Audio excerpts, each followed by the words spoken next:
Hey beer tubers, this is Ryan back with another episode of San Diego Beer Vlog. Thanks for joining me. This should be an interesting review. If you've been following my channels, you might know the history behind this beer. This is the Captain Lawrence Brewing Company. This is their Smoke from the Oak. It's a porter aged in wine barrels. So this beer has a warning on here saying that it's highly carbonated and to refrigerate 24 hours per serving, allow to warm in your glass. And this is batch number 4 of this apparently. Now on my channel they're commenting on this beer, which leaked during shipment for my trade with Barry, that it's supposed to be sour, or no, it's not supposed to be sour. So we're gonna find out and see if there's any carbonation left. So yeah, there's actually plenty of carbonation on there. I can smell it already that it's a sour. Now I guess the question is whether it was supposed to be a sour or not. Was this a beer that was just a porter that was barrel aged in barrels that just happened to get infected and the brewery wasn't fessing up to it, or if this is supposed to be a sour? And I can tell there's a lot of just like yeasty kind of crud on the cap and on the bottom.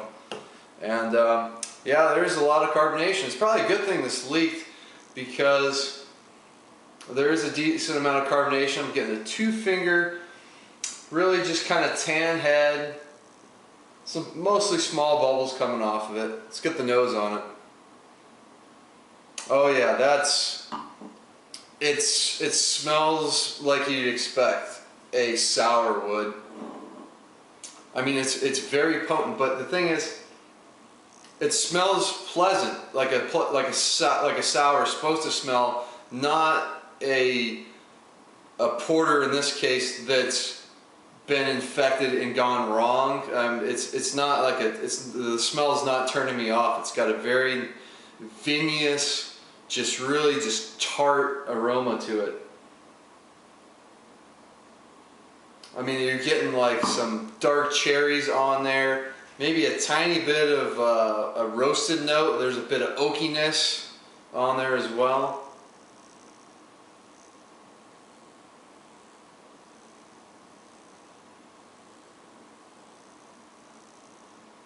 And I get almost like there's a soapy smell, like you're smelling a bar of soap in there as well. So it does say let it warm up in the bottle, but I'm going to try it cold and then I'll come back later and get you more thoughts on it. So I'm going to give this a shot. We're going to see how it tastes. Cheers.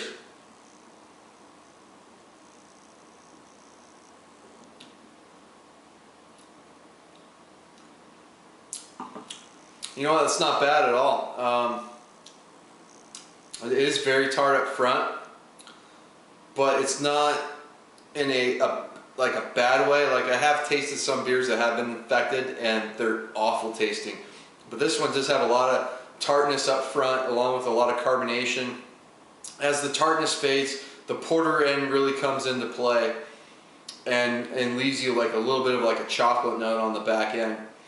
Now I have had a sour porter before. Allagash makes one, and I've had that one on tap. And that was a beer, if you gave it to someone blindfolded, they would never know it's a dark beer until the very end. And this beer drinks very similar to that one as well, where it's so tart up front you think you're drinking just a sour, some kind of Flanders Red or that kind of beer.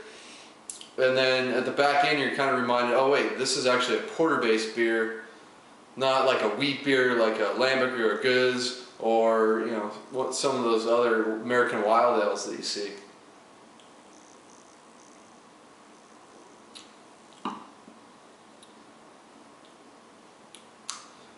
And so the more I drink it, you know, that tartness that your tongue gets nailed with right away starts to fade, your palate gets used to it, and you start more of the flavors coming out. So as I take more sips, the initial tartness that you get is shorter on the tongue, and then the porter characteristics come out mid to back of the tongue much better than they did when you initially try it. But I will let this one warm up and see what it does, and I'll be back with some more thoughts in a bit. Alright, I'm back with Smoke from the Oak, Captain Lawrence Brewing Company out there in New York. I can't get any of their stuff, so it's one of the reasons why I wanted to trade for one of their special release beers. So I tried to do a little bit of research there on Beer Advocate and see what people were saying as far as do all the bottles taste like this? And I couldn't really get any kind of consensus or what. But if you're a sour head, you're probably gonna love this beer. You would want this version, whether it's intentionally infected or not. I don't know, but this is definitely worth picking up if you do like sour beers.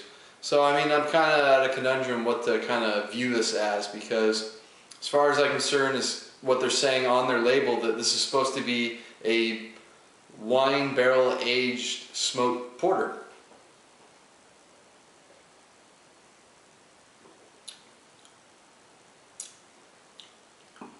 Now you do get some smokiness on there, but I get more chocolate.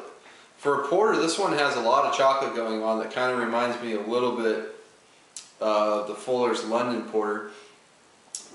But of course up front you get all that really tartness that you would from a sour beer. So it's kind of hard to judge it. I mean, as a sour ale, this is probably around a B+ or so, because it does have that nice tartness up front, like an Oud Bruin or a Goose or a Flanders Red. It's got the real nice tartness, but then in the back end you kind of have the darker malts coming into play, and you get a touch of smokiness, you get some oak, and then you get like a chocolatey finish. And the finish is real dry. As a barrel-aged smoked porter, it's a complete F failure of a beer in that respect. It's something that, you know, like if you're a home brewer, it'd be hard to like get it infected this badly. So I'm not sure what went wrong. Maybe they just didn't clean out their barrels right, or maybe they planned it. It's hard to say, since I'm not I don't follow the brewery and don't know a whole lot about them. So that's going to be it for Smoke from the Oak from Captain Lawrence. Until next time, cheers.